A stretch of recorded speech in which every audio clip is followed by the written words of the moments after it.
Biokimia, metabolisme asam amino. Metabolisme asam amino dan protein melibatkan berbagai proses biokimia yang terkait dengan pengolahan asam amino, blok pembangun protein, dan protein dalam tubuh. Asam amino adalah molekul organik yang memiliki peran penting dalam sintesis protein, pengaturan berbagai fungsi seluler, serta menyediakan senyawa prekursor untuk berbagai metabolit penting.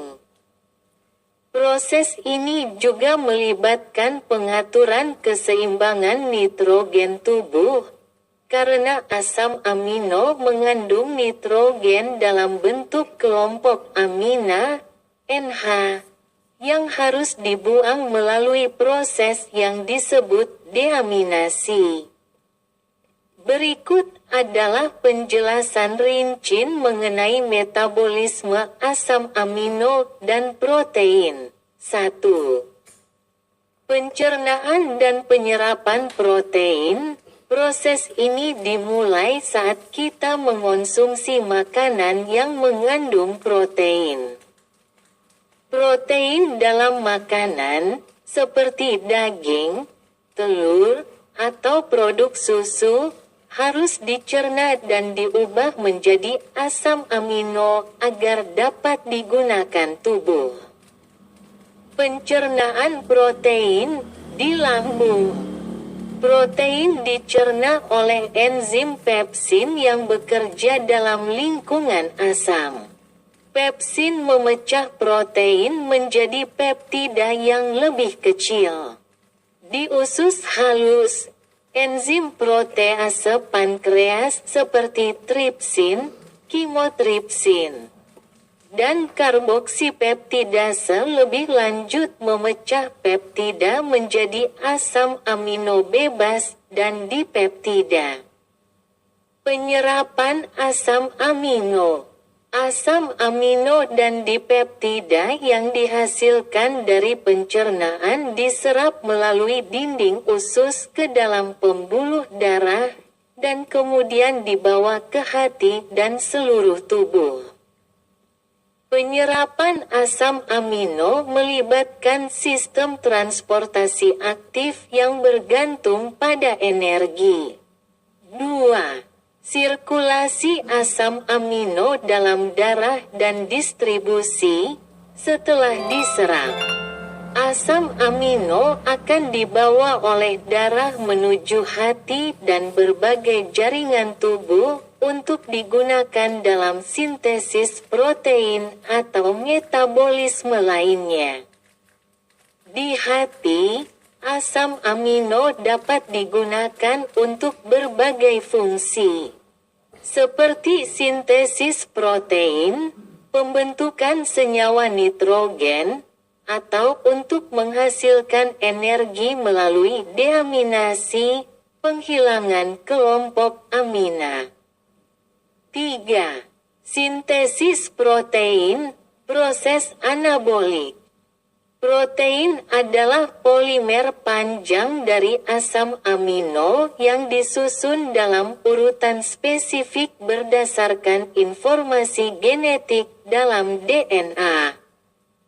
Proses sintesis protein melibatkan dua tahap utama, transkripsi dan translasi.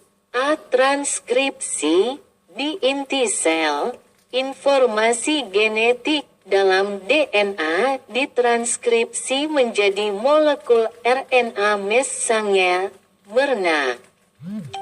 mRNA ini membawa informasi mengenai urutan asam amino yang diperlukan untuk membentuk protein.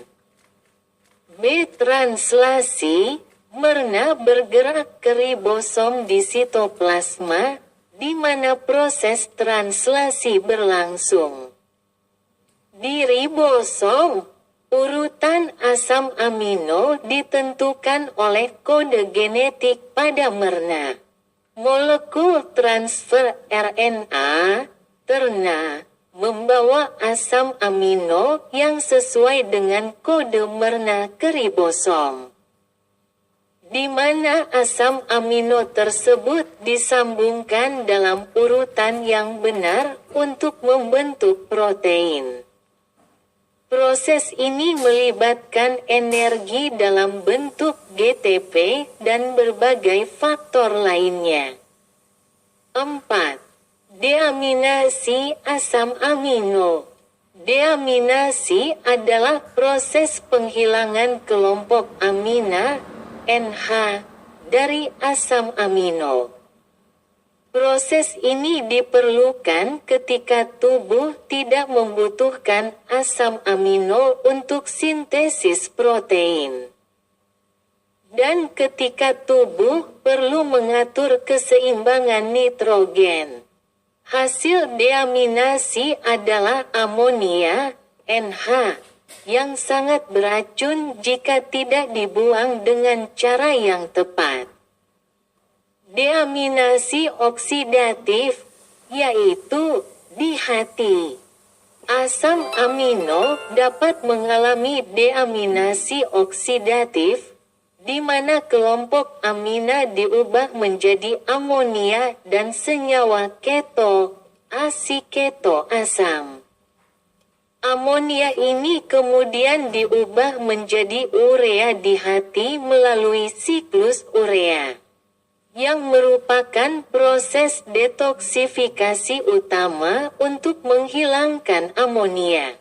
Pembentukan amonia dan urea, yaitu amonia yang dihasilkan dari deaminasi diubah menjadi urea melalui siklus urea, siklus ornithine. Urea yang terbentuk kemudian dibawa ke ginjal untuk diekskresikan dalam urin. 5. Penggunaan asam amino dalam metabolisme energi. Meskipun asam amino umumnya digunakan untuk sintesis protein, tubuh juga dapat menggunakannya sebagai sumber energi jika diperlukan. Proses ini melibatkan beberapa langkah, ketoasidosis dan gluconeogenesis, yakni asam amino dapat diubah menjadi senyawa yang terlibat dalam produksi energi. Misalnya, asam amino tertentu dapat diubah menjadi pirufat, asetoasetat, atau intermediator siklus asam sitrat, seperti asam alfa ketoglutarat, yang dapat digunakan dalam gluconeogenesis, pembentukan glukosa, atau dalam siklus asam sitrat untuk menghasilkan ATP.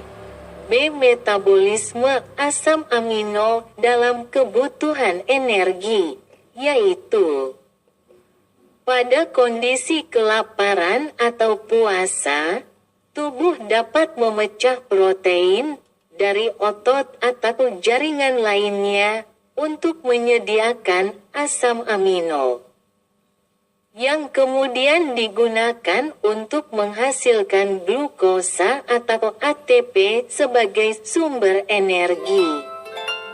6. Sintesis dan metabolisme senyawa nitrogen lainnya.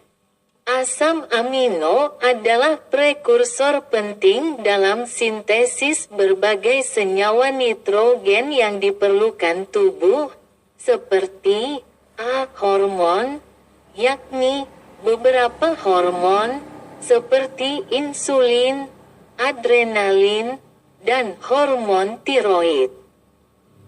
Berasal dari asam amino. Misalnya, insulin berasal dari dua rantai polipeptida yang disintesis dari asam amino. B. Neurotransmitter, yakni asam amino tertentu digunakan untuk sintesis neurotransmitter. Contohnya, Triptofan digunakan untuk sintesis serotonin, dan tirosin digunakan untuk sintesis dopamin, norepinefrin, dan epinefrin. C. Asam nukleat, yakni asam amino juga berperan dalam pembentukan asam nukleat, DNA dan RNA, yang penting untuk sintesis protein dan replikasi sel. 7. Pengaturan metabolisme asam amino dan protein. Metabolisme asam amino dan protein diatur secara ketat oleh berbagai mekanisme pengaturan, termasuk A. Regulasi hormon, yakni hormon seperti insulin, glukagon, dan kortisol berperan dalam mengatur metabolisme asam amino dan protein. Misalnya, insulin merangsang sintesis protein dan mencegah katabolisme protein. Sedangkan glukagon dan kortisol memicu pemecahan protein untuk menyediakan asam amino yang diperlukan tubuh. B. Regulasi oleh diet, yakni asupan protein dalam makanan juga mempengaruhi metabolisme asam amino.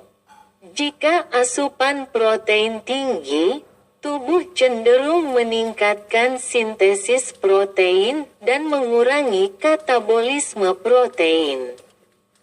Sebaliknya, kekurangan protein akan merangsang pemecahan protein tubuh untuk menyediakan asam amino yang dibutuhkan. 8. Penyakit yang terkait dengan metabolisme asam amino. Gangguan dalam metabolisme asam amino dapat menyebabkan sejumlah penyakit, termasuk A. Fenilketonuria, PKU, yaitu penyakit ini disebabkan oleh defisiensi enzim fenilalanin hidrolase yang mengubah fenilalanin menjadi tirosin. Akibatnya, fenilalanin menumpuk dalam tubuh dan dapat merusak otak. B. Alkaptonuria, yakni penyakit langka yang disebabkan oleh defisiensi enzim homogentisat oksidase yang mengarah pada akumulasi asam homogentisat dalam tubuh, menyebabkan pewarnaan gelap pada urin dan kerusakan sendi. C. Hiperamonemia, yakni kondisi ini terjadi ketika tubuh tidak dapat mengubah amonia menjadi urea, yang dapat menyebabkan penumpukan amonia yang berbahaya dalam darah. Kesimpulan, metabolisme asam amino dan protein melibatkan serangkaian proses penting yang mengatur penggunaan dan pemrosesan asam amino dalam tubuh, dari pencernaan hingga sintesis protein, deaminasi, penggunaan energi, serta sintesis senyawa nitrogen lainnya. Proses-proses ini sangat terkoordinasi dan diatur oleh berbagai hormon dan mekanisme pengaturan untuk menjaga keseimbangan nitrogen dan mendukung fungsi tubuh yang optimal. Gangguan dalam metabolisme asam amino dapat menyebabkan berbagai penyakit metabolik yang serius.